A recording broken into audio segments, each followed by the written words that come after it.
യോഹന്നാൻ എഴുതിയ സുവിശേഷം അധ്യായം 6. അപ്പം വർദ്ധിപ്പിക്കുന്നു. വാക്യം 1. യേശു തിബേരിയാസ് എന്നുകൂടി വിളിക്കപ്പെടുന്ന ഗലീലിക്കടലിൻ്റെ മറുകരയിലേക്ക് പോയി. വാക്യം 2. വലിയ ഒരു ജനക്കൂട്ടം അവനെ അനുഗമിച്ചു, കാരണം രോഗികളിൽ അവൻ പ്രവർത്തിച്ച അടയാളങ്ങൾ അവർ കണ്ടിരുന്നു. വാക്യം 3. യേശു മലയിലേക്ക് കയറി ശിഷ്യന്മാരോട് കൂടെ അവിടെ ഇരുന്നു. വാക്യം 4.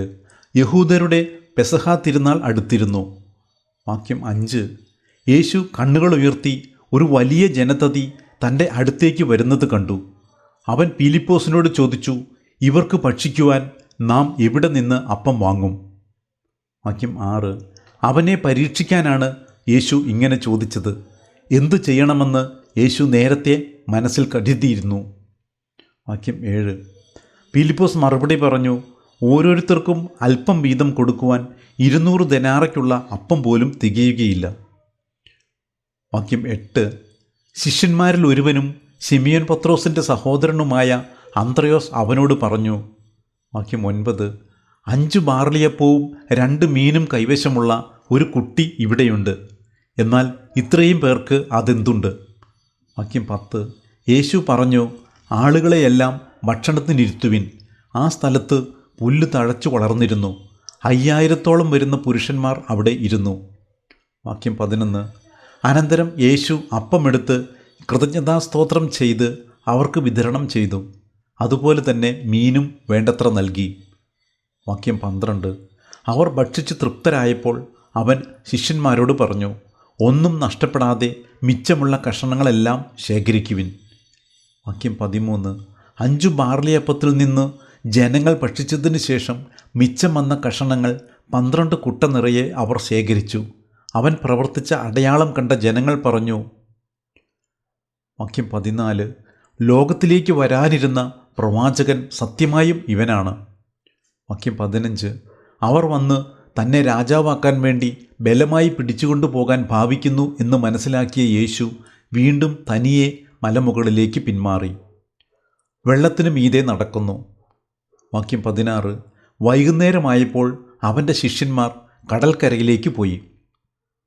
വാക്യം 17. അവർ ഒരു വള്ളത്തിൽ കയറി കടലിനക്കരെ കഫർനാമിലേക്ക് പുറപ്പെട്ടു. അപ്പോൾ നേരം ഇരുട്ടിത്തുടങ്ങി.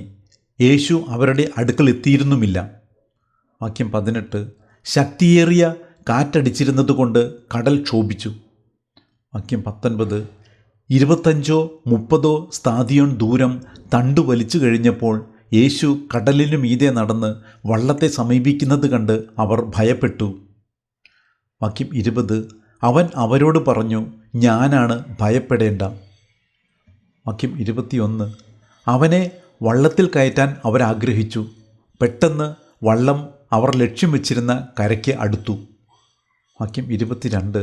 അവിടെ ഒരു വള്ളം മാത്രമേ ഉണ്ടായിരുന്നുള്ളൂ എന്നും ശിഷ്യന്മാരോടുകൂടി യേശു അതിൽ കയറിയിരുന്നില്ല എന്നും ശിഷ്യന്മാർ തനിയെ ആണ് പോയതെന്നും കടലിൻ്റെ മറുകര നിന്ന ആളുകൾ പിറ്റേ ദിവസം മനസ്സിലാക്കി. വാക്യം 23. കർത്താവ് കൃതജ്ഞതാസ്തോത്രം ചെയ്ത് നൽകിയ അപ്പം ജനങ്ങൾ ഭക്ഷിച്ച ആ സ്ഥലത്തിനടുത്തേക്ക് തിബേരിയാസിൽ നിന്ന് മറ്റു വള്ളങ്ങൾ വന്നു. വാക്യം 24. യേശുവോ ശിഷ്യന്മാരോ അവിടെ ഇല്ലെന്ന് കണ്ടപ്പോൾ ജനക്കൂട്ടം വള്ളങ്ങളിൽ കയറി യേശുവിനെ തിരക്കി കഫർനാമിലെത്തി. ജീവൻ്റെ അപ്പം. വാക്യം 25. യേശുവിനെ കടലിൻ്റെ മറുകരയിൽ കണ്ടെത്തിയപ്പോൾ അവർ ചോദിച്ചു, റബ്ബി, അങ്ങ് എപ്പോൾ ഇവിടെ എത്തി? വാക്യം 26. യേശു പ്രതിവചിച്ചു, സത്യം സത്യമായി ഞാൻ നിങ്ങളോട് പറയുന്നു, അടയാളങ്ങൾ കണ്ടതുകൊണ്ടല്ല, അപ്പം ഭക്ഷിച്ച് തൃപ്തരായതുകൊണ്ടാണ് നിങ്ങൾ എന്നെ അന്വേഷിക്കുന്നത്. വാക്യം 27. നശ്വരമായ അപ്പത്തിനു വേണ്ടി അധ്വാനിക്കാതെ മനുഷ്യപുത്രൻ തരുന്ന നിത്യജീവൻ്റെ അനശ്വരമായ അപ്പത്തിനു വേണ്ടി അധ്വാനിക്കുവിൻ. എന്തെന്നാൽ പിതാവായ ദൈവം അവൻ്റെ മേൽ അംഗീകാരമുദ്ര വച്ചിരിക്കുന്നു. വാക്യം 28. അപ്പോൾ അവർ ചോദിച്ചു, ദൈവഹിതമനുസരിച്ച് പ്രവർത്തിക്കുന്നവരാകാൻ ഞങ്ങൾ എന്തു ചെയ്യണം? വാക്യം 29. യേശു മറുപടി പറഞ്ഞു, ഇതാണ് ദൈവഹിതമനുസരിച്ച് ഉള്ള പ്രവൃത്തി, അവിടുന്ന് അയച്ചവനിൽ വിശ്വസിക്കുക. വാക്യം 30. അപ്പോൾ അവർ ചോദിച്ചു, ഞങ്ങൾ കണ്ട് നിന്നെ വിശ്വസിക്കേണ്ടതിന് എന്തടയാളമാണ് നീ ചെയ്യുക? എന്താണ് നീ പ്രവർത്തിക്കുക? വാക്യം 31. അവിടുന്ന് അവർക്ക് ഭക്ഷിക്കുവാൻ സ്വർഗത്തിൽ നിന്ന് അപ്പം കൊടുത്തു എന്നെഴുതപ്പെട്ടിരിക്കുന്നത് പോലെ ഞങ്ങളുടെ പിതാക്കന്മാർ മരുഭൂമിയിൽ വച്ച് മന്ന ഭക്ഷിച്ചു. വാക്യം 32. യേശു മറുപടി പറഞ്ഞു, സത്യം സത്യമായി ഞാൻ നിങ്ങളോട് പറയുന്നു, മോശയല്ല നിങ്ങൾക്ക് സ്വർഗത്തിൽ നിന്ന് അപ്പം തന്നത്, എൻ്റെ പിതാവാണ് സ്വർഗത്തിൽ നിന്ന് നിങ്ങൾക്ക് യഥാർത്ഥമായ അപ്പം തരുന്നത്. വാക്യം 33. എന്തെന്നാൽ ദൈവത്തിൻ്റെ അപ്പം സ്വർഗത്തിൽ നിന്നിറങ്ങി വന്ന് ലോകത്തിന് ജീവൻ നൽകുന്നതത്രേ. വാക്യം 34. അപ്പോൾ അവർ അവനോട് അപേക്ഷിച്ചു, കർത്താവേ, ഈ അപ്പം ഞങ്ങൾക്ക് എപ്പോഴും നൽകണമേ. വാക്യം 35. യേശു അവരോട് പറഞ്ഞു, ഞാനാണ് ജീവൻ്റെ അപ്പം. എൻ്റെ അടുത്തു വരുന്നവന് ഒരിക്കലും വിശക്കുകയില്ല, എന്നിൽ വിശ്വസിക്കുന്നവന് ദാഹിക്കുകയുമില്ല. വാക്യം 36. എന്നാൽ നിങ്ങൾ എന്നെ കണ്ടിട്ടും വിശ്വസിക്കുന്നില്ല എന്ന് ഞാൻ നിങ്ങളോട് പറഞ്ഞിട്ടുണ്ടല്ലോ. വാക്യം 37. പിതാവ് എനിക്ക് നൽകുന്നവരെല്ലാം എൻ്റെ അടുത്തു വരും, എൻ്റെ അടുക്കൽ വരുന്നവനെ ഞാൻ ഒരിക്കലും തള്ളിക്കളയുകയുമില്ല. വാക്യം 38. ഞാൻ സ്വർഗത്തിൽ നിന്ന് ഇറങ്ങി വന്നിരിക്കുന്നത് എൻ്റെ ഇഷ്ടം പ്രവർത്തിക്കാനല്ല, എന്നെ അയച്ചവൻ്റെ ഇഷ്ടം നിറവേറ്റാണ്. വാക്യം 39. അവിടുന്ന് എനിക്ക് നൽകിയവരിൽ ഒരുവനെപ്പോലും ഞാൻ നഷ്ടപ്പെടുത്താതെ അന്ത്യദിനത്തിൽ ഉയർപ്പിക്കണമെന്നതാണ് എന്നെ അയച്ചവൻ്റെ ഇഷ്ടം. വാക്യം 40. പുത്രനെ കാണുകയും അവനിൽ വിശ്വസിക്കുകയും ചെയ്യുന്നവനാരോ അവന് നിത്യജീവൻ ഉണ്ടാകണമെന്നതാണ് എൻ്റെ പിതാവിൻ്റെ ഇഷ്ടം. അന്ത്യദിനത്തിൽ അവനെ ഞാൻ ഉയർപ്പിക്കുകയും ചെയ്യും. വാക്യം 41. സ്വർഗത്തിൽ നിന്ന് ഇറങ്ങി വന്ന അപ്പം ഞാനാണ് എന്ന് അവൻ പറഞ്ഞതിനാൽ യഹൂദർ അവനെതിരെ പിറുപിറുത്തു. വാക്യം 42. അവർ പറഞ്ഞു, ഇവൻ ജോസഫിൻ്റെ മകനായ യേശുവല്ലേ? ഇവൻ്റെ പിതാവിനെയും മാതാവിനെയും നമുക്കറിഞ്ഞുകൂടെ? പിന്നെ എങ്ങനെയാണ് ഞാൻ സ്വർഗത്തിൽ നിന്ന് ഇറങ്ങി വന്നിരിക്കുന്നു എന്ന് ഇവൻ പറയുന്നത്? വാക്യം 43. യേശു അവരോട് പറഞ്ഞു, നിങ്ങൾ പരസ്പരം പിറുപിറുക്കേണ്ടതില്ല. വാക്യം 44. എന്നെ അയച്ച പിതാവ് ആകർഷിച്ചാലല്ലാതെ ഒരുവനും എൻ്റെ അടുക്കലേക്ക് വരാൻ സാധിക്കുകയില്ല. അന്ത്യദിനത്തിൽ അവനെ ഞാൻ ഉയിർപ്പിക്കും. വാക്യം 45. അവരെല്ലാവരും ദൈവത്താൽ പഠിപ്പിക്കപ്പെട്ടവരാകും എന്ന് പ്രവാചക ഗ്രന്ഥങ്ങളിൽ എഴുതപ്പെട്ടിരിക്കുന്നു. പിതാവിൽ നിന്ന് ശ്രവിക്കുകയും പഠിക്കുകയും ചെയ്തവരെല്ലാം എൻ്റെ അടുക്കൽ വരുന്നു. വാക്യം 46. ആരെങ്കിലും പിതാവിനെ കണ്ടിട്ടുണ്ട് എന്നല്ല ഇതിനർത്ഥം, ദൈവത്തിൽ നിന്നുള്ളവൻ മാത്രമേ പിതാവിനെ കണ്ടിട്ടുള്ളൂ. വാക്യം 47. സത്യം സത്യമായി ഞാൻ നിങ്ങളോട് പറയുന്നു, വിശ്വസിക്കുന്നവന് നിത്യജീവനുണ്ട്. വാക്യം 48. ഞാൻ ജീവൻ്റെ അപ്പമാണ്. വാക്യം 49. നിങ്ങളുടെ പിതാക്കന്മാർ മരുഭൂമിയിൽ വച്ച് മന്ന ഭക്ഷിച്ചു, എങ്കിലും അവർ മരിച്ചു. വാക്യം 50.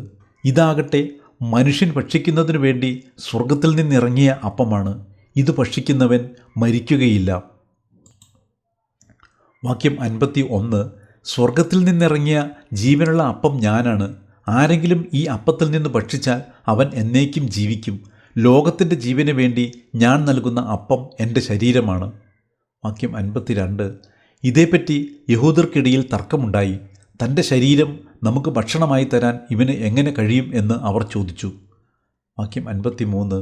യേശു പറഞ്ഞു, സത്യം സത്യമായി ഞാൻ നിങ്ങളോട് പറയുന്നു, നിങ്ങൾ മനുഷ്യപുത്രൻ്റെ ശരീരം ഭക്ഷിക്കുകയും അവൻ്റെ രക്തം പാനം ചെയ്യുകയും ചെയ്യുന്നില്ലെങ്കിൽ നിങ്ങൾക്ക് ജീവൻ ഉണ്ടായിരിക്കുകയില്ല.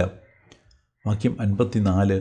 എൻ്റെ ശരീരം ഭക്ഷിക്കുകയും എൻ്റെ രക്തം പാനം ചെയ്യുകയും ചെയ്യുന്നവന് നിത്യജീവനുണ്ട്. അവസാന ദിവസം ഞാൻ അവനെ ഉയിർപ്പിക്കും. വാക്യം 55. എന്തെന്നാൽ എൻ്റെ ശരീരം യഥാർത്ഥ ഭക്ഷണമാണ്, എൻ്റെ രക്തം യഥാർത്ഥ പാനീയവുമാണ്. വാക്യം 56. എൻ്റെ ശരീരം ഭക്ഷിക്കുകയും എൻ്റെ രക്തം പാനം ചെയ്യുകയും ചെയ്യുന്നവൻ എന്നിലും ഞാൻ അവനിലും വസിക്കുന്നു. വാക്യം 57. ജീവിക്കുന്നവനായ പിതാവ് എന്നെ അയച്ചു, ഞാൻ പിതാവ് മൂലം ജീവിക്കുന്നു, അതുപോലെ എന്നെ ഭക്ഷിക്കുന്നവൻ ഞാൻ മൂലം ജീവിക്കും. വാക്യം 58. ഇത് സ്വർഗത്തിൽ നിന്ന് ഇറങ്ങി വന്ന അപ്പമാണ്. പിതാക്കന്മാർ മന്ന ഭക്ഷിച്ചു, എങ്കിലും മരിച്ചു. അതുപോലെയല്ല ഈ അപ്പം, ഇത് ഭക്ഷിക്കുന്നവൻ എന്നേക്കും ജീവിക്കും. വാക്യം 59. കഫർനാമിലെ സിനഗോഗിൽ പഠിപ്പിച്ചുകൊണ്ടിരിക്കുമ്പോഴാണ് അവൻ ഇത് പറഞ്ഞത്. നിത്യജീവൻ്റെ വചസ്സുകൾ. വാക്യം 60. ഇത് കേട്ട് അവൻ്റെ ശിഷ്യരിൽ പലരും പറഞ്ഞു, ഈ വചനം കഠിനമാണ്, ഇത് ശ്രവിക്കാൻ ആർക്ക് കഴിയും? വാക്യം 61. തൻ്റെ ശിഷ്യന്മാർ പിറുപിറുക്കുന്നു എന്ന് മനസ്സിലാക്കി യേശു അവരോട് ചോദിച്ചു, ഇത് നിങ്ങൾക്ക് ഇടർച്ച വരുത്തുന്നുവോ? വാക്യം 62. അങ്ങനെയെങ്കിൽ മനുഷ്യപുത്രൻ ആദ്യം ആയിരുന്നിടത്തേക്ക് ആരോഹണം ചെയ്യുന്നത് നിങ്ങൾ കണ്ടാലോ? വാക്യം 63. ആത്മാവാണ് ജീവൻ നൽകുന്നത്, ശരീരം ഒന്നിനും ഉപകരിക്കുന്നില്ല. നിങ്ങളോട് ഞാൻ പറഞ്ഞ വാക്കുകൾ ആത്മാവും ജീവനുമാണ്. വാക്യം 64. എന്നാൽ വിശ്വസിക്കാത്തവരായി നിങ്ങളിൽ ചിലരുണ്ട്. അവർ ആരെന്നും തന്നെ ഒറ്റിക്കൊടുക്കാനിരിക്കുന്നവൻ ആരെന്നും അവൻ ആദ്യം മുതലേ അറിഞ്ഞിരുന്നു. വാക്യം 65. അവൻ പറഞ്ഞു, ഇതുകൊണ്ടാണ് പിതാവിൽ നിന്ന് വരം ലഭിച്ചാലല്ലാതെ എൻ്റെ അടുക്കലേക്ക് വരാൻ ആർക്കും സാധിക്കുകയില്ല എന്ന് ഞാൻ നിങ്ങളോട് പറഞ്ഞത്. വാക്യം 66. ഇതിനുശേഷം അവൻ്റെ ശിഷ്യന്മാരിൽ വളരെ പേർ അവനെ വിട്ടുപോയി. അവർ പിന്നീട് ഒരിക്കലും അവൻ്റെ കൂടെ നടന്നില്ല. വാക്യം 67. യേശു 12 പേരോടുമായി ചോദിച്ചു, നിങ്ങളും പോകാൻ ആഗ്രഹിക്കുന്നുവോ? വാക്യം 68. ശിമിയോൻ പത്രോസ് മറുപടി പറഞ്ഞു, കർത്താവേ, ഞങ്ങൾ ആരുടെ അടുത്തേക്ക് പോകും? നിത്യജീവൻ്റെ വചനങ്ങൾ നിൻ്റെ പക്കലുണ്ട്. വാക്യം 69. നീയാണ് ദൈവത്തിൻ്റെ പരിശുദ്ധൻ എന്ന് ഞങ്ങൾ വിശ്വസിക്കുകയും അറിയുകയും ചെയ്തിരിക്കുന്നു. വാക്യം 70. യേശു അവരോട് പറഞ്ഞു, നിങ്ങൾ 12 പേരെ ഞാൻ തിരഞ്ഞെടുത്തില്ലേ? എന്നാൽ നിങ്ങളിൽ ഒരുവൻ പിശാചാണ്. അവൻ ഇത് പറഞ്ഞത് ശിമിയോൻ സ്കറിയാത്തയുടെ മകനായ യൂദാസിനെക്കുറിച്ചാണ്. എന്തെന്നാൽ 12 പേരിൽ ഒരുവനായ അവനാണ് യേശുവിനെ ഒറ്റിക്കൊടുക്കാനിരുന്നത്.